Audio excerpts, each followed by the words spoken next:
that how it evolves and how this has substantiated. So there were two main approaches which were there, which were recognized in the past. One was the referential approach, which is also termed as literal or plain meaning rule. As you know, the term itself suggests that referential means whatever is given in the text, you must just abide by that very text. So this is termed as referential approach, where literal or plain meaning rule may come. And the next one is the golden rule, and golden rule is also a kind of extension to it, this very referential approach.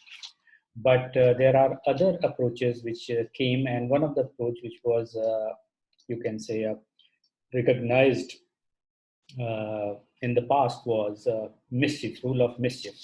That has given momentum to purposive approach, and that has now been extended to so many other approaches, as you know, different kind of doctrines like harmonious construction, beneficial construction. All these come because of putting the interpretation in social context. So the liberty which has been given initially was so restricted to the literal rule, then it has been a little, you can say, relaxed and given way for the golden rule. And after that, there were certain instances, in certain circumstances only, rule of mischief was evolved to make it applicable. And then there were other routes where, created, where different kind of rules of interpretation were taken place. So first of all, you must be very, very clear about this thing, that what comes under differential approach, and how literal rule is different from golden rule. And every rule has some sort of, benefit as well as some sort of, you can say, disadvantages that we will be picking up. So let's start with this, because you have a good overview of all these approaches, so that when you approach a case, you can make out of it that how it has been interpreted. So let's start with the literal or plain meaning rule. So it is also termed as plain meaning rule. So it has to be examined whether the plain meaning is always being easily figured out, or it's just a kind of fallacy which is being provided. So as you know, judges frequently use the phrase the true meaning of words in the pursuit of their task. This is the true meaning of the word. So the most widely used canon of interpretation, the so-called literal or plain meaning rule, has been summed up by Judge Jarvis in this manner. So how he observed about this literal or plain meaning rule? So if the precise words used are plain and unambiguous, if the precise words used are plain and unambiguous, in our judgment, we are bound to construe them in their ordinary sense, even though if it lead to an absurdity or manifest injustice. So it means to say he was paying so much heed to this very strict adherence to this very plain rule, that even if there are chances of absurdity or manifest injustice, you must abide by the ordinary meaning of the rule. So this is a kind of approach which is coming under the literal rule, and that is why it is pretty strict, and sometimes it is criticized also because of that, because it lacks that very flexibility, inherent flexibility. But the solid point about this is that it is not giving any sort of distraction to the interpreters that they may evolve something of their own. Whatever they have to do within the norm of that framework which is being provided to them. So there is a tendency to imagine that the courts are thereby giving effect to the intention of Parliament, on the hypothesis that the words themselves do, in such a case, best declare the intention of the lawgiver. So they portray the words used in legislative text, like they reflect the most direct and clear intention of the legislation.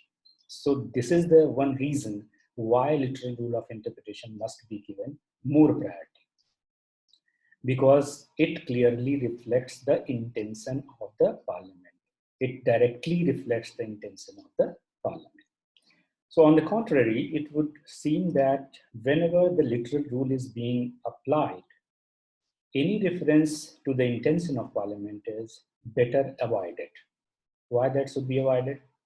Since there is something comic in ascribing to Parliament an intention to enact absurdities or injustices. So in the previous lecture, I have also mentioned this thing that because sometimes what happened, like translating the intention of the Parliament in words may result into some sort of consequence where they may lead to absurdity or injustice. So if you directly recognize this thing that this is flowing from the legislature or intention of the legislature, that may not be that much, you can say, respectful to that very process. So since there is something comic in ascribing to Parliament an intention to enact absurdities or injustices. So meaning thereby you are just alleging that they are willfully leading to these absurdities or injustices in the text. So moreover, since parliamentary intention is to be gathered from the words used, it is no more than what the judges interpret Parliament as having intended. So what we must look for, Lord Reid has mentioned it like that, what we must look for is the intention of Parliament. And I also find it difficult to believe that Parliament were really intended the consequences which flow from the appellant's contention. But we can only take the intention of Parliament from the words which they have used in the Act. So no other angle could be provided, could be considered. If the things are contained in the text, they must be provided accordingly. So this rigid exclusion until very recently of extrinsic evidence relating to the contextual background of a statute reinforces the point that the concern of courts with parliamentary intention does not often go deeper than words. So you always stick to the words. You never try to explore any other things because this rule never permits you to do that. So there is thus no point in referring to such an intention as if this is something apart from judicial interpretation and to which they are giving effect. So you must understand this. I mean, if you are saying that this is the intention of the parliament and you are not giving any way to explore what was the intention, but you always derive that thing from the word only. So if you are doing that, just picking the words and giving it ordinary meaning or giving it whatever meaning it conveys, then in that way you have a very little space to look into that what was the real intention of the legislature. So in that way, if you are not being given that very chance to get into the inquiry, then there is no need to use this very term that is legislative intention. The statute, whatever it provides, you can just mention that. So some content like this.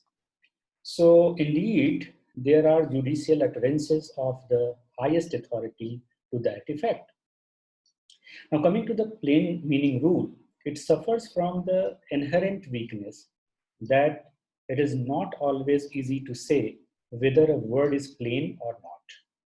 How can you say that this is plain? It is very subjective. So, and there is no such kind of parameter where you can decide that whether it is plain or not.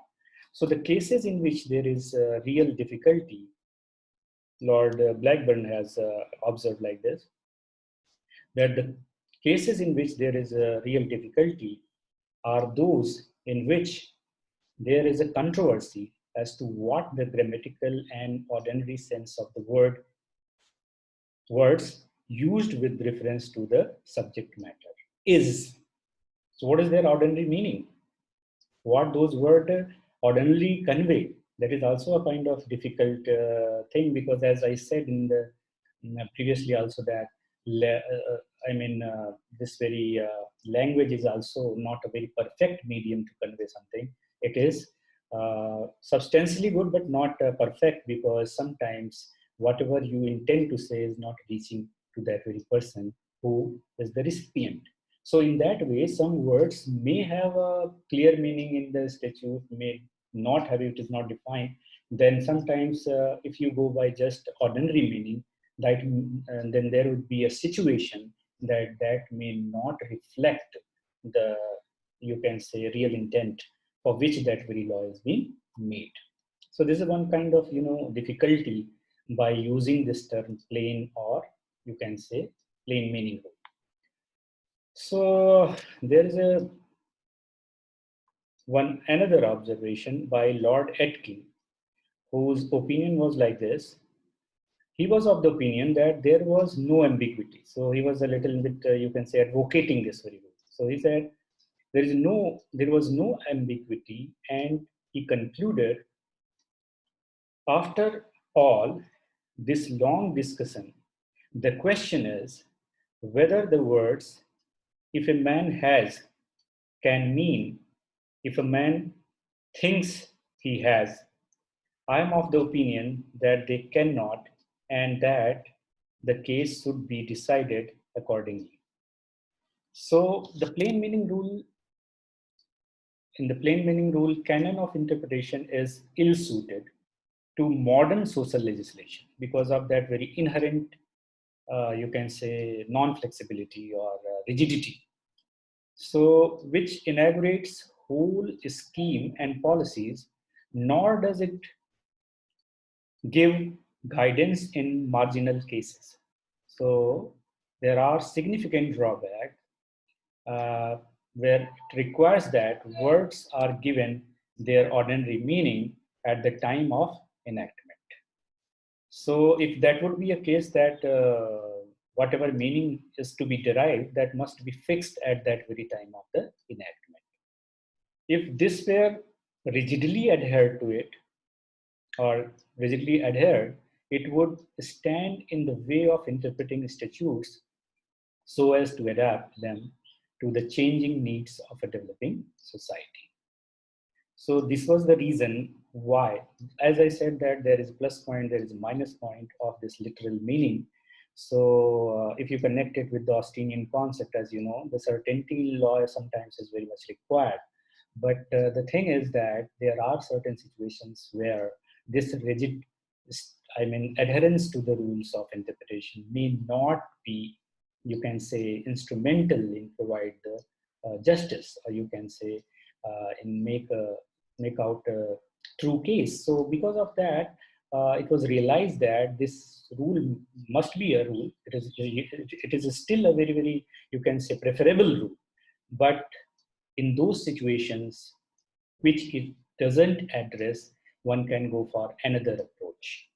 So the plain meaning rule has evolved many explanatory riders, sub-rules, and a host of presumption of legislative intent, into which it is not proposed to enter here.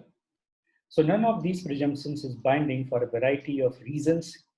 Number one, there is no order of precedence between conflicting presumptions.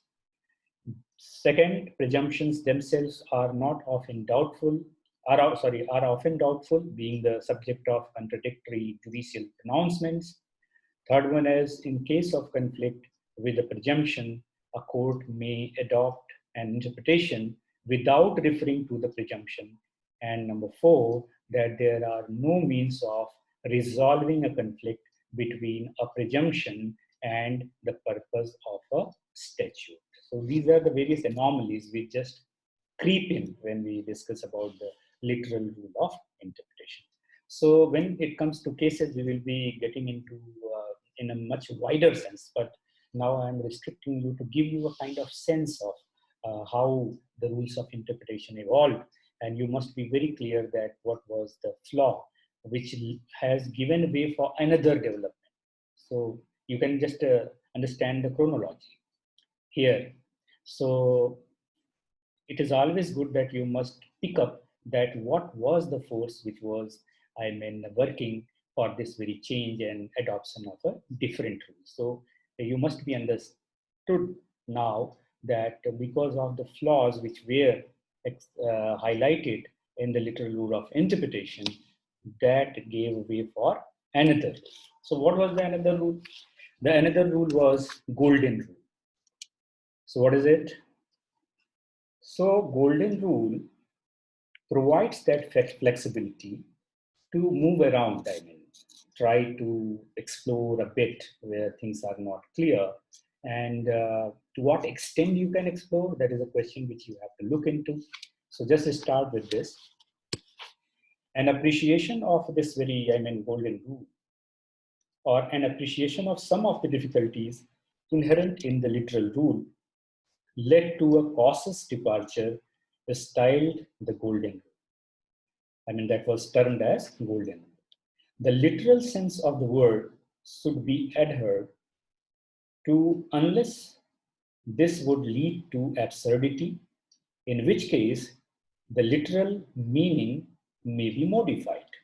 So what is the precondition to apply the golden rule is that it must not lead to certain absurdity. So if it leads to absurdity, you have the check, you can step in and you can apply the golden rule. But if it is not giving, it is not leading some sort of absurdity and the words are pretty clear, they are conveying the same meaning and they are in consonance with whatever the legislation has been made with whatever intention, in that very case, one must not look into any other. So unless this would lead to absurdity, in which case the literal meaning may be modified. So it contradicts the literal rule according to which, as explained before, the plain meaning has to be adhered to even to the point of absurdity. As I said before, that many of the judges, or one of the judges which I quoted, he was of the opinion that even if it leads to absurdity, you must abide by the literal rule. So this is the kind of thing which comes in contradiction with the golden rule. So if you are abiding by that very approach, then you will never ever allow the golden rule. So it contradicts the literal rule according to which, as explained, the plain meaning has to be adhered to even to the point of absurdity. So the difficulty of deciding when words are plain and when they are not has already been mentioned. So it's not that much, easy or simple to define, ascertain that it is a simple one, simple case, or it leads to absurdity. So presumably, for the purpose of the rule now being considered, the words, though plain, should not be too plain.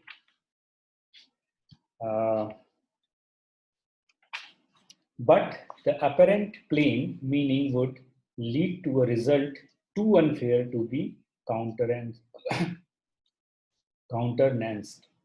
So Lord Reed has made an observation regarding this.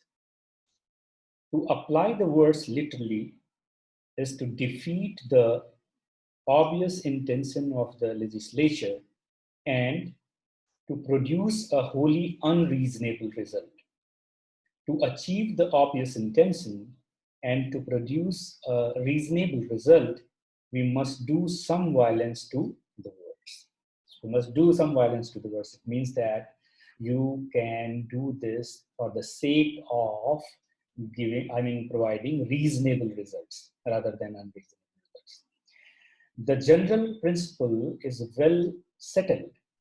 It is only when the words are absolutely incapable of a construction which will accord with the apparent intention of the provision and will avoid a wholly unreasonable read that the words of the enactment must prevail. So this was the observation which was made by the Lord Reed. So he was advocating that the approach should be changed and the flexibility must be given where these flaws could be remedied. So the absence of a coherent set of rules of interpretation is best seen when the judges adopt opposing canons in the same case. So this very golden rule is a very, very useful rule of interpretation to look into the reasonableness, to make a good judgment and all that. But the thing is that sometimes it becomes a little ambiguous because of that very ascertainability, whether the things are very plain or the things are,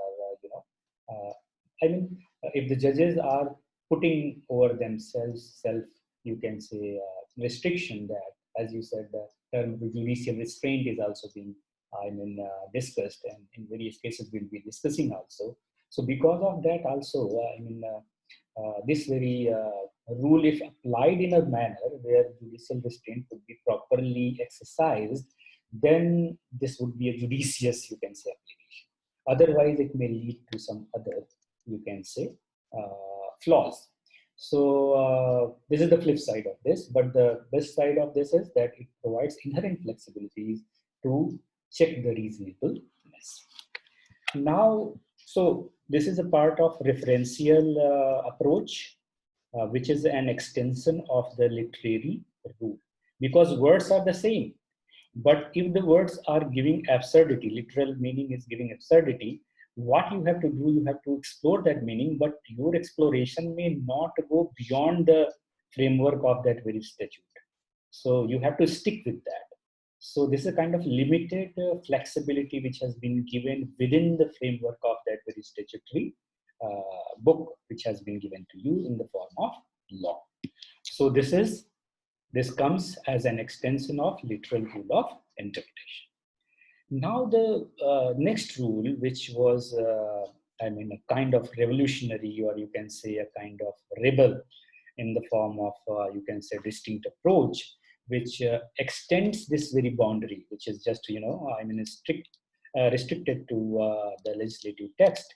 It allows to explore more and more and go into the ultimate intent of the legislation. Sometimes it is good, sometimes it is its application may also give some sort of, you can say, difficulties, provide some sort of difficulties. But we have to understand this, and this very approach is termed as purposive approach. So these two rules, literal and golden, they are referential because in one way or other, they are just sticking to the words. One is sticking more rigidly, the other one is, giving way for, getting the meaning which is more reasonable. Now comes the mischief rule of mischief. So how it evolved and what was the reason behind that, we must be going through it. So the statutes are generally of indefinite duration, and consideration of them in this way takes account of their changing function and functioning.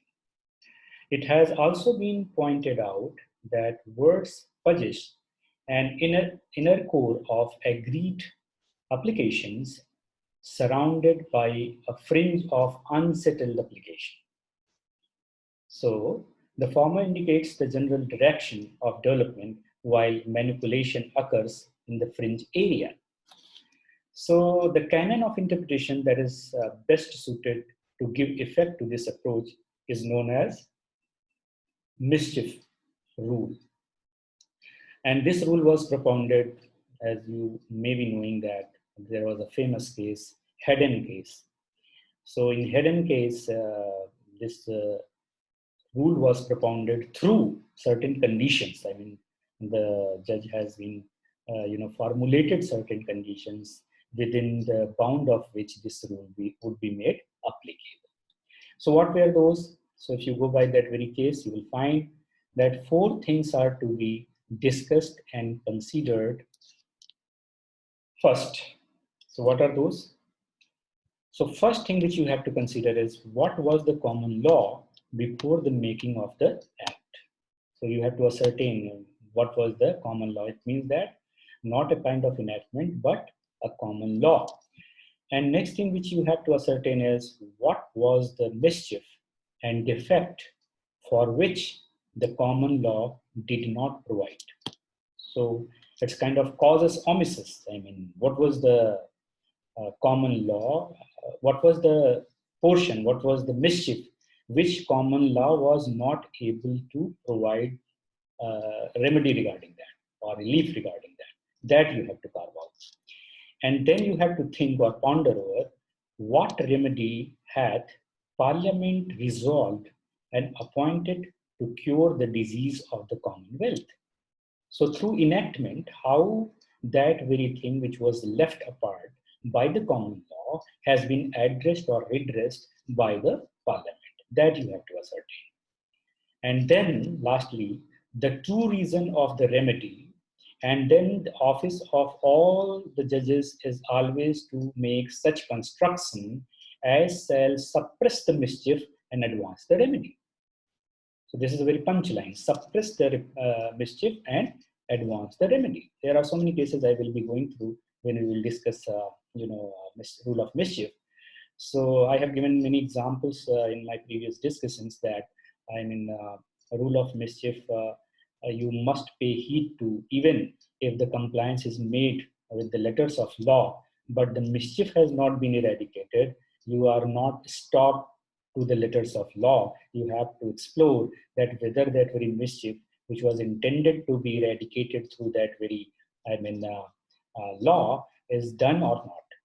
So it gives you enough space to look into what was the real intention, and if for any mischief, avoiding any mischief, preventing any mischief, any law is being made, then your interpretation leads to that very, you can say, prevention or not.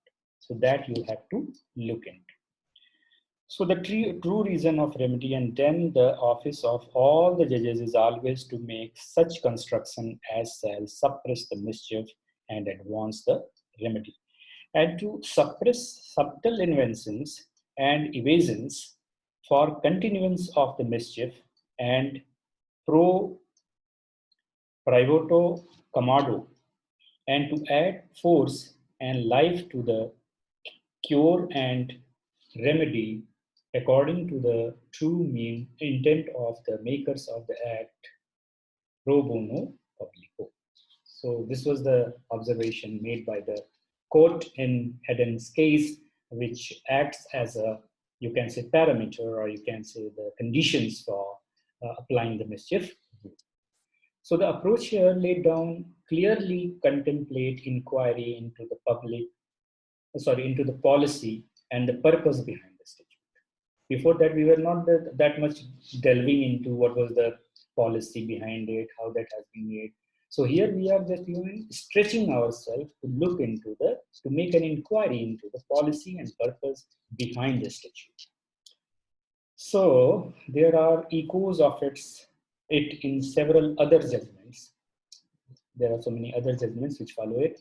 It is obvious that meaning with reference to this rule connotes purpose, that is, what the statute means to accomplish.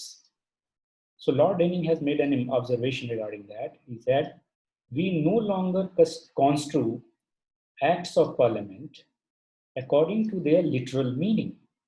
We construe them according to their object and intent. So this canon also harmonizes with the modern tendency to see how words are used. So the propositions in Haddon's case were probably adequate to deal with the limited kind of legislation that then existed. So it was applicable to some of the legislation which were dealing with some sort of mischief, and they were made applicable to them. But whether that is followed today or not, so we have to look into. So today, however, statutes put into effect new social experiments and operate on a scale much larger than before. So as you see here, it is a kind of purposive approach which was taken care of under the mischief rule, but it was only inclined to mischief. Now we have so many other areas where you have to delve into that and find out what was the other purpose. So in today's world, because we are living in a society which is more, embedded through the social experiments and many other things to bring changes in the society and all that. So the interpretation makes a very, very important role in bringing that thing on. So like if you take the example of beneficial construction, what is that? That is also looking into the purpose. So if there is any legislation has been made which is for providing benefit to certain classes of people. So if you read certain words, but reading that very word which is being used in the text is not providing that benefit which is being intended by the legislature, then in that very case you are not doing justice. So it will not, facilitate, or you can say it will not further the ultimate intention of the legislation which was made to providing that benefit. So because of these social realities, this very mischief rule was extended, or you can say it has been modified to other rules also, which we will be discussing. So today, as I said, the statutes put into effect new social experiments and operate on a scale much larger than before, much wider than before. So Haddon's case itself is thus somewhat inadequate. Why it is so? It needs to be broadened and adapted to meet the conditions of today. So it means to say many commentators say that it is not that much compatible to today's reality because it was just meant to address some special, you can say, legislations which were, intended to prevent certain mischief. So Lord Simon has suggested that 5 considerations might be taken into account in their current situation. So what were those?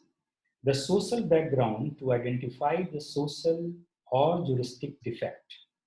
You have to look into that. I'm repeating it again. The social background to identify the social or juristic defect. And number 2,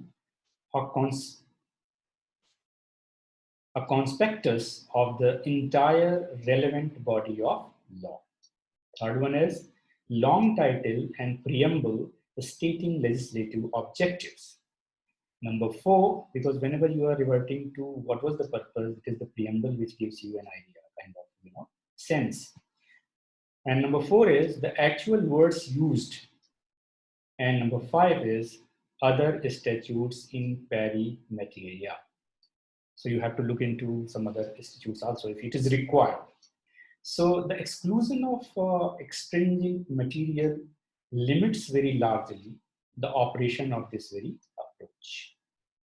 And it is these exclusionary rules which have operated to displace the rule, though they themselves are of later development. So the most that a tribunal can do so is to make judicial notice of the existing law. So one can say that conclusively or finally that it would require a greater degree of judicial legislation than under any other approach. So Lord Denning used to be prepared to supplement the written word as to give force and life to the intention of the legislature. So the House of Lords pronounced emphatically against this naked assertion of the legislative function. And Lord Denning has since accepted this restriction. So how that has been interpreted by the House of Lords regarding this very rule is, a judge may not add words. I'm talking about the rule of mischief, how that has been observed, that whether that is apt or not. So House of Lords observed that a judge may not add words that are not in the statute, save only by way of necessary implication, nor may he interpret a statute according to his own views as to policy. But if he can discover this from the statute or other material which it is permissible for a court to consult, he may interpret it accordingly.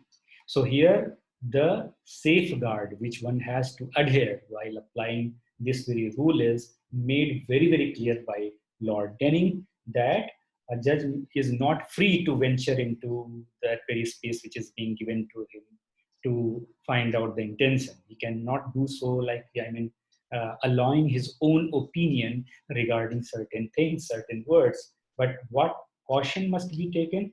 I'm repeating it again, that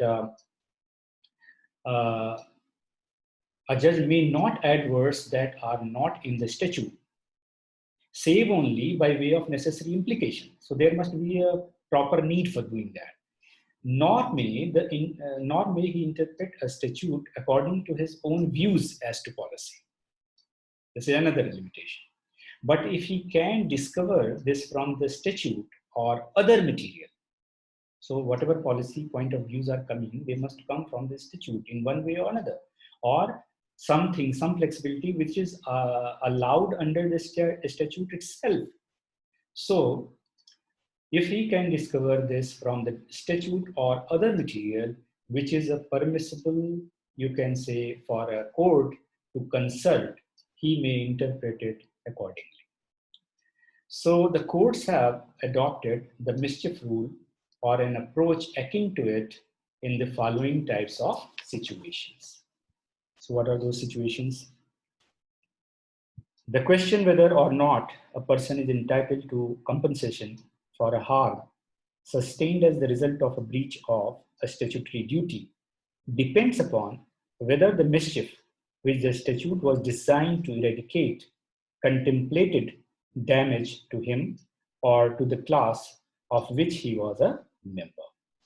This is one of the illustration of this case where it could be made. It has been made applicable. Second one was the decision whether mens rea is an ingredient of a statutory offense seems to rest upon whether the object and policy of the statute would thereby be defeated. You have to look into it. Third one is where statutory penalties are imposed for certain kinds of behavior, the courts take account of the policy behind the statute in question to decide whether or not contracts contemplating such behavior are void. So the contract is void if the penalty is imposed in the interest of the public. So you're construing it by looking into the statute, and then policy becomes relevant in that very interpretation, but not if imposed in the interest of revenue.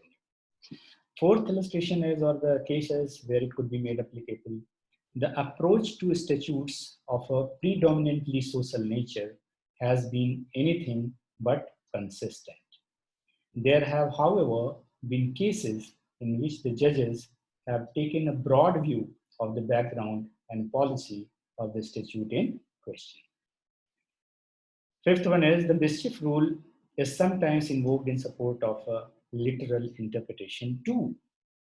And the last one is it has also been used in interpreting statutes, giving effect to, it has also been used in interpreting statutes, giving effect to international treaties.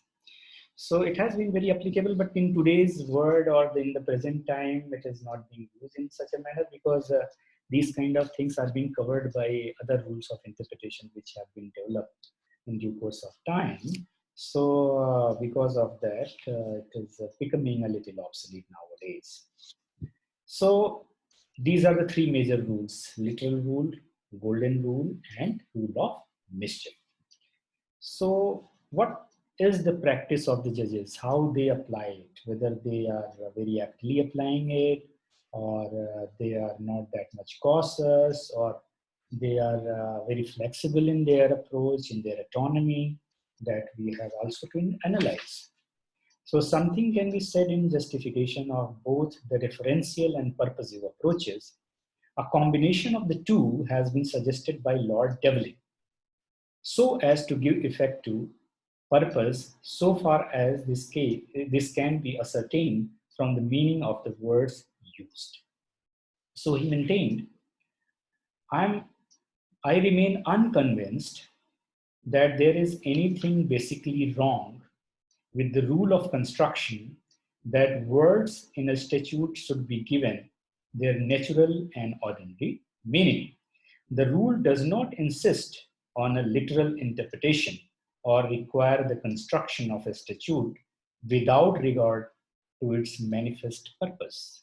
So he's giving all the leeway for the interpreters to interpret or apply a particular rule in a given situation. So the natural and ordinary meaning is what presents difficulty. As I said, that it is very, very difficult to ascertain, as has been pointed out initially. Secondly, when is purpose manifest? As he said in his statement that it must be in accordance with the manifest purpose. So when it is manifest, that is another problem which comes.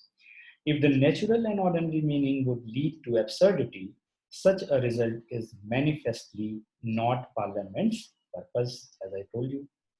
So, to this extent, Lord Delvin's statement is akin to the Golden Rule. So the question is, how far beyond the statutory words a court may go in order to ascertain the purpose that is very fluctuating and that is, that needs, you can say, analysis. So because of that, I am, stopping it here because of a little time constraint, and then we will be catching up that how judges are practicing these various kind of approaches in their interpretation. That will give you a clear idea that whether these kind of things which we always discuss, like when we discuss about the scope of interpretation, we also discuss the judicial activism, judicial assumption, judicial adventurism, judicial, you can say, restraint. So all these things come when we deal with the practice of the judges, attitude of the judges, how they are, picking it and how they are applying it. So that we will be catching up in our next and final lecture of the basics of interpretation.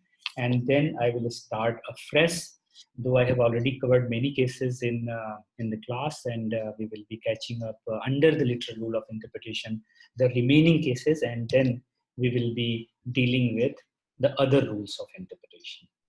So with this, I'm just taking your leave, and we will be meeting soon. Thank you. Thank you very much.